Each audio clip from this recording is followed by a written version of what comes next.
तो उत्तर प्रदेश की 9 विधानसभा सीटों पर तस्वीरें साफ हो चुकी हैं। इस उपचुनाव को 2027 के लिटमस टेस्ट के तौर पर देखा जा रहा था। राजनीति भी खूब हुई है, आरोप प्रत्यारोप भी खूब चला, तमाम हथकंडे भी अपनाए गए। सपा और बीजेपी दोनों ही पार्टियों के लिए साख का सवाल यह बन गया था। नतीजे बीजेपी के पक्ष में रहे हैं। यह रिपोर्ट देख लेते हैं।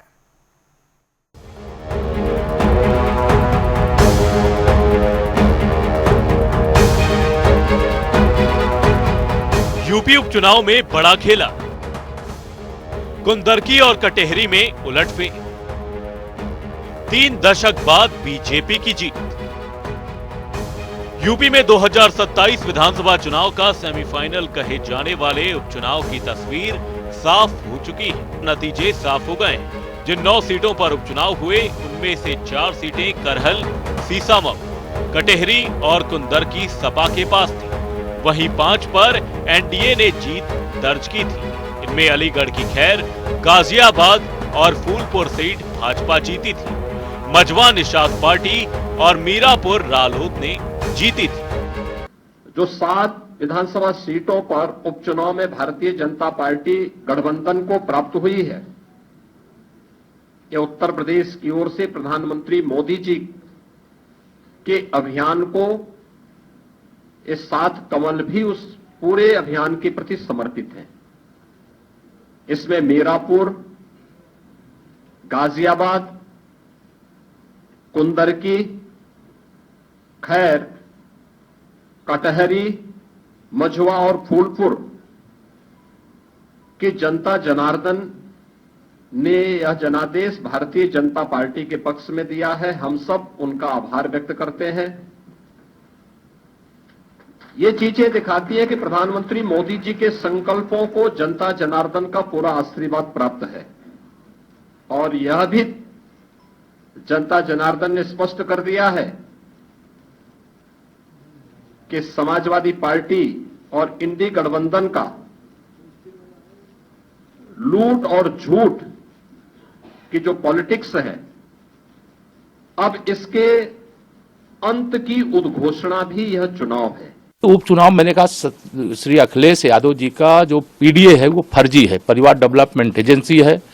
उनकी असलियत जनता के सामने आ गई। लोकसभा के चुनाव में जो उन्होंने झूठ बोला, धोखा दिया, फरेब किया, अब वह उनका फरेब चलने वाला नहीं है। समाजवादी पार्टी समाप्तवादी पार्टी बनने वाली है। वो पीडीए के नाम पे राजनीति करते हैं, लेकिन एक दलित की बेटी की हत्यारा करने वाला हत्यारा उनके साथ बैठता है। यह दुर्भाग्यपूर्ण है। इसलिए सपा जैसी पार्टी की राजनीति के अंत का संकेत है 2024 का या विधानसभा उपचुनाव। 2027 का सेमीफाइनल कहे जा रहे यूपी उपचुनाव में पलड़ा भारी रहा बीजेपी का। इस उपचुनाव के लिए बीजेपी और समाजवादी पार्टी ने पूरी ताकत लगा दी थी। भारतीय जनता पार्टी ने उत्तर प्रदेश के लोगों का भरोसा जीतने का काम किया है। ये माननीय मोदी जी की गरीब कल्याण योजनाओं को माननीय मुख्यमंत्री जी ने जन जन तक पहुंचाने में सफलता हासिल की है। आज केंद्र की जितनी भी योजनाएं हैं, ज्यादातर योजनाओं में उत्तर प्रदेश नंबर 1 पर है। उत्तर प्रदेश की लॉ एंड ऑर्डर की जीत है, उत्तर प्रदेश के इंफ्रास्ट्रक्चर की जीत है। आज उत्तर प्रदेश पूरे राष्ट्र में नंबर 1 राज्य की ओर आगे बढ़ रहा है। सर्वाधिक एक्सप्रेसवेज यहां पर है। इंफ्रास्ट्रक्चर के मामले में बड़े बड़े उद्योगपति जो इंटरनेशनल बिजनेस करते हैं, वो भी मानते हैं कि उत्तर प्रदेश से बढ़िया बेहतर स्थान हमारे उद्योग लगाने के लिए नहीं है। ऐसे अवसर पर उत्तर प्रदेश के साथ साथ मैं महाराष्ट्र के अपने भाइयों को बहुत बहुत बधाइयां देता हूं, धन्यवाद करता हूं। महाराष्ट्र में महायुति ने, भारतीय जनता पार्टी गठबंधन ने माननीय मोदी जी के मार्गदर्शन में तीनों साथियों ने मिलकर के जो परिणाम लाया है, वास्तव में उस साधुवाद के पात्र है। महाराष्ट्र की आम जनता का मैं हृदय से अभिनंदन करता हूं, बधाइयां देता हूं, शुभकामनाएं देता हूं। झारखंड में भी हमने अच्छी लड़ाई लड़ी है। हमने करारी जवाब देने का काम किया है। हम झारखंड में फिर जनता के बीच में जाएंगे। मैं पूरी तरह से कह सकता हूं कि भारतीय जनता पार्टी ने माननीय मोदी जी के नेतृत्व में, मार्गदर्शन में पूरे देश में इन उपचुनाव में और आम चुनाव में विधानसभा के बेहतर प्रदर्शन किया है। मैं भारतीय जनता पार्टी की तरफ से उत्तर प्रदेश सहित पूरे देश में जहां जहां चुनाव थे, सभी मतदाताओं का हृदय से आभार। कानपुर के सीसामऊ उपचुनाव में सपा की नसीम सोलंकी 8,629 वोटों से जीत गई। इरफान सोलंकी को सजा हुई तो उनकी विधायकी चली गई। भाजपा प्रत्याशी सुरेश अवस्थी ने पहले ही हार स्वीकार कर ली थी। सपा प्रत्याशी नसीम सोलंकी ने अपने निकटतम प्रत्याशी भाजपा के सुरेश अवस्थी को 8,629 वोटों से हराया है। कुल 1,32,973 वोट पड़े, जिसमें नसीम को 69,666 वोट और सुरेश अवस्थी को 61,037 वोट मिले थे। वहीं तीसरे नंबर पर बसपा के वीरेंद्र कुमार को 1,409, अशोक पासवान को 266, कृष्ण कुमार यादव को 113 और 482 लोगों ने नोटा का बटन दबाया। जनता का प्यार जीता है। फिर से एक बार कानपुर के लोगों ने साबित किया कि ये कानपुर है, ये रामपुर नहीं है और यहाँ किसी अहंकारी का अहंकार चलने वाला नहीं है। मुख्यमंत्री की 3-3 दौरे के बाद भी कानपुर ने वही किया जो कानपुर हमेशा करता आया है।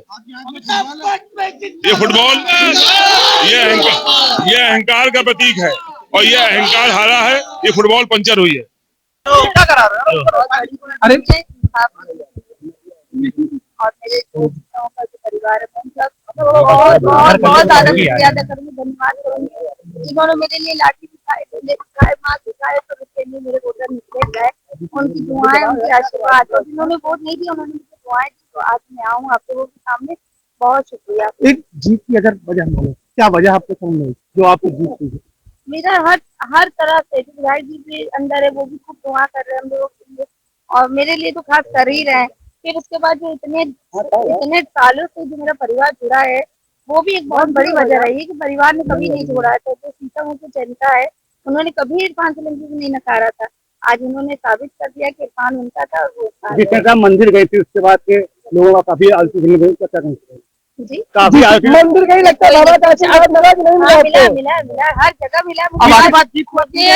मुझे जो है दुआएं मिली, मुझे आशीर्वाद मिला, जब भी आज मैं आपको आज दोबारा जाएंगे। मुझे कोई दिक्कत नहीं है ना, मेरे अपने हैं जो उनको खुशी होती है उनके साथ जाए। एक आखिरी सवाल, अब जीत के बाद क्या करेंगी, क्या प्लान है, कहाँ जाना है? बहुत सारे काम है, अब करना, अब शुरुआत करना है। तो अभी बहुत सारा नहीं है, अब काम शुरू करना है। 2 साल तो हमने बहुत मेहनत करी है दूसरी तरीके से, पर अब मेरा जो परिवार है जनता उनके लिए। सीसामऊ विधानसभा सीट नसीम सोलंकी समाजवादी पार्टी से जीती, वहीं बीजेपी से सुरेश अवस्थी को हार का सामना करना पड़ा। भैया एक मिनट रुको, दादा क्या लगता है अभी तक जो नहीं, अब हार के करीब हैं जी, तो खबर नहीं कुछ। एक वजह हाँ, जो आपको कुछ समझ में आई? हिंदू हम लोग सोच रहे थे पोलराइज होगा, पोलराइज नहीं हुआ। गाजियाबाद शहर सीट के लिए काउंटिंग पूरी हो गई है। आखिरी 25वें राउंड की गिनती पूरी हो गई है। ईवीएम वोटों की काउंटिंग पूरी होने के बाद संजीव शर्मा ने जीत दर्ज की। भाजपा प्रत्याशी संजीव शर्मा को 96,850 वोट मिले, जबकि सपा प्रत्याशी सिंह राज जाटव को 27,174 वोट मिले। वहीं बसपा के परमानंद गर्ग को 10,729 वोट मिले। 21 टेबल पर वोटों की गिनती की गई थी। यहां भाजपा ने 69,676 वोटों से जीत दर्ज की। गाजियाबाद विधानसभा सीट भारतीय जनता पार्टी से संजीव शर्मा जीते, वहीं सपा से सिंहराज जाटव को हार का सामना करना पड़ा। मुरादाबाद में मुस्लिम बहुल कुंदरकी सीट पर बड़ा उलटफेर हुआ है। 31 साल बाद भाजपा एक तरफा जीत हासिल कर चुकी है। सपा सांसद जियाउर रहमान पर्ग के गढ़ कुंदरकी में ठाकुर रामवीर सिंह को जीत मिली। कुंदरकी विधानसभा सीट भारतीय जनता पार्टी से रामवीर सिंह को जीत हासिल हुई। समाजवादी पार्टी के प्रत्याशी मोहम्मद रिजवान को हार का सामना करना पड़ा। कटहरी विधानसभा सीट पर 33 साल बाद कमल खिला है। यहां पर बीजेपी प्रत्याशी धर्मराज निषाद ने 34,000 वोटों से सपा की शोभावती वर्मा को हराया है। इस चुनाव में देखा गया, हम भी विधानसभा में गए, सीसामऊ में हम 5 दिन रहे, सभाएं भी किया और जनसंपर्क भी किया। और ये 9 चुनाव में ये चुनाव पहली बार है देश की आजादी के बाद, ये पहला चुनाव हमने देखा कि ये चुनाव लोकशाही बनाम तानाशाही, लोकशाही बनाम तानाशाही, लोकतंत्र की सारी मर्यादाओं को समाप्त करके और सत्ता पार्टी ने, भारतीय जनता पार्टी ने पूरी चुनाव की कमान पुलिस के लोगों पर, सरकारी अधिकारियों पर डाल दिया था। कटेहरी विधानसभा सीट भारतीय जनता पार्टी के धर्मराज निषाद को जीत मिली। समाजवादी पार्टी की प्रत्याशी शोभावती वर्मा को हार का सामना करना पड़ा। प्रयागराज की फूलपुर सीट पर भाजपा प्रत्याशी दीपक पटेल की जीत हो गई है। उन्होंने सपा प्रत्याशी मुजतबा सिद्दीकी को 14,000 वोटों से हराया। इससे पहले उपचुनाव की मतगणना के बीच बसपा समर्थकों ने जमकर हंगामा किया। नारेबाजी करते हुए मतगणना केंद्र पर कुर्सियां तोड़ दी गई। हालात काबू करने के लिए पुलिस ने बल प्रयोग किया, लाठी लेकर कार्यकर्ताओं को खदेड़ दिया। फूलपुर विधानसभा सीट भारतीय जनता पार्टी के दीपक पटेल को जीत मिली। समाजवादी पार्टी के प्रत्याशी मोहम्मद मुस्तफा सिद्दीकी को हार का सामना करना पड़ा। अखिलेश के गढ़ करहल से सपा प्रत्याशी तेज प्रताप यादव जीत गए हैं। उन्हें 1,04,207 वोट मिले। भाजपा प्रत्याशी अनुजेश यादव 89,503 वोट पाकर दूसरे नंबर पर रहे। बसपा उम्मीदवार अवनीश कुमार शाक्य को महज 8,402 वोट मिले। तेज प्रताप यादव ने 14,704 मतों से जीत हासिल की है। क्या ठीक है, आपने देखा अरे जब पीटीआई की क्या करो यार, बार आ जा रहा कैमरे पे कर देना। पूरी तरीके सरकार ने जो हाथ नहीं बढ़ाई गाइडलाइंस की तजिया उड़ाई और लोग भाई थोड़ा मोबाइल ऊपर था। नेताजी ने जिस तरीके से बट वृक्ष एक स्थापित किया था, आपने संजो के रखा है, और जो भी कार्य प्रारंभ किया था नेताजी के बगैर आशीर्वाद से नहीं किया। उन्हीं का आशीर्वाद है। सब लोग आज पार्टी इतनी बड़ी है और कहीं ना कहीं आज उनके सम्मान में लोग समाजवादी पार्टी को हमेशा उनकी छाया। भारतीय जनता पार्टी ने अयोध्या की बदला लेने के लिए कर्नल से बात की थी। कर्नल का हरा के समाजवादी पार्टी अयोध्या बदला लेंगे, क्या मानते हैं? समाजवादी पार्टी और यहाँ के लोगों ने बदला लिया उनसे और शुक्रिया भाई। करहल विधानसभा सीट समाजवादी पार्टी के तेज प्रताप यादव को मिली जीत। बीजेपी के प्रत्याशी अनुजेश यादव को हार का सामना करना पड़ा। मझवा विधानसभा सीट से भाजपा प्रत्याशी सुचिस्मिता मौर्य जीत गई। उन्होंने सपा प्रत्याशी ज्योति बिंद को 4,936 वोटों से हरा दिया है। सुचिस्मिता मौर्य को कुल 77,503 वोट मिले थे। वहीं डॉक्टर ज्योति बिंद को 72,567, बसपा के दीपू तिवारी को 34,800 वोट मिले। मझवा विधानसभा सीट बीजेपी प्रत्याशी सुचिस्मिता मौर्य को जीत मिली। सपा प्रत्याशी ज्योति बिंद को हार का सामना करना पड़ा। मीरापुर सीट से रालोद प्रत्याशी मिथिलेश पाल जीत गई। उन्होंने सपा प्रत्याशी सुंबुल राणा को 29,867 वोटों से हराया है। रालोद प्रत्याशी मिथिलेश पाल को 72,876 वोट, जबकि सपा प्रत्याशी सुंबुल राणा को 49,646 वोट मिले। मीरापुर विधानसभा सीट बीजेपी प्रत्याशी मिथिलेश पाल को जीत मिली। सपा प्रत्याशी सुंबुल राणा को हार का सामना करना पड़ा। अलीगढ़ के खैर विधानसभा सीट से बीजेपी प्रत्याशी सुरेंद्र दिलेर ने जीत दर्ज की। सपा प्रत्याशी चारू कैन को 38,393 वोटों से हराया। यहां सपा और भाजपा के बीच कड़ी टक्कर मानी जा रही थी। खैर विधानसभा सीट बीजेपी प्रत्याशी सुरेंद्र दिलेर को जीत मिली। वहीं सपा प्रत्याशी चारू कैन को हार का सामना करना पड़ा। यूपी उपचुनाव के नतीजों पर सीएम योगी ने एक्स पर लिखा, उत्तर प्रदेश विधानसभा उपचुनावों में भाजपा एनडीए की जीत प्रधानमंत्री नरेंद्र मोदी के सफल नेतृत्व और मार्गदर्शन में जनता की अटूट आस्था का प्रमाण है।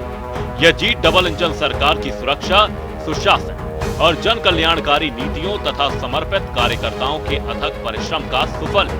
उत्तर प्रदेश के सुशासन और विकास के लिए मतदान करने वाले उत्तर प्रदेश के सम्मानित मतदाताओं का मैं आभार व्यक्त करता हूं और सभी विजयी प्रत्याशियों को हार्दिक बधाई। बटेंगे तो कटेंगे, एक रहेंगे, सेफ रहेंगे। सपा मुखिया अखिलेश यादव की उपचुनाव पर पहली प्रतिक्रिया आई है। उन्होंने एक्स पर लिखा, इलेक्शन को करप्शन का पर्याय बनाने वालों की हथकंडे तस्वीरों में कैद होकर दुनिया के सामने उजागर हो चुके हैं। दुनिया से लेकर देश और उत्तर प्रदेश ने इस उपचुनाव में चुनावी राजनीति का सबसे विकृत रूप देखा। असत्य का समय हो सकता है, लेकिन युग नहीं। अब तो असली संघर्ष शुरू हुआ है। बांधो मुट्ठी तानो मुट्ठी। और पीडीए का करो उद्घोष, जुड़ेंगे तो जीतेंगे। मैं सबसे पहले तो पूरे संगठन को और कार्यकर्ताओं को समाजवादी पार्टी के धन्यवाद देना चाहूंगी और बधाई भी देना चाहूंगी। मैडम, कितना चैलेंजिंग चुनाव था ये, जिस तरीके से? नहीं, चैलेंजिंग तो पूरे उत्तर प्रदेश में जो उपचुनाव हुए हैं सभी विधानसभा सीटों के लिए चैलेंजिंग चुनाव इसीलिए था कि कहीं ना कहीं भारतीय जनता पार्टी प्रशासन का 100% प्रयोग करके चुनाव लड़ रही थी। मैडम, जिस तरीके से मैडम बीजेपी ने अयोध्या का बदला ट्रायल में लेने के लिए कहा था, क्या समझती हैं? मैं समझती हूँ कि ये ना यहाँ बदला ले पाए और ना ही ये कानपुर में बदला ले पाए, जिस तरह की बातें कही गई थी। और मैं समझती हूँ जिस तरह का रवैया रहा है शासन और प्रशासन का, जहाँ खुली छूट दी गई भाजपा वालों को घूमने के लिए मतदान वाले दिन, जिस तरह से पोल डंपिंग हुई, जिस तरह से पूरा प्रशासन और शासन का जो रवैया रहा, ये अपने आप में एक प्रश्न चिन्ह उठाने वाला है। बीजेपी ने 2027 के विधानसभा चुनावों से पहले लिटमस टेस्ट पास कर लिया है। मुख्यमंत्री योगी आदित्यनाथ का बटेंगे तो कटेंगे, वहीं पीएम मोदी का एक रहेंगे तो सेफ रहेंगे नारा चल गया। तमाम आरोप प्रत्यारोप नारे, पोस्टर वॉर के बाद भी उपचुनाव में बीजेपी ने अपनी साख बरकरार रखी। वहीं समाजवादी पार्टी बीजेपी पर नतीजों को लेकर हमलावर है। न्यूज डेस्क, जनता टीवी।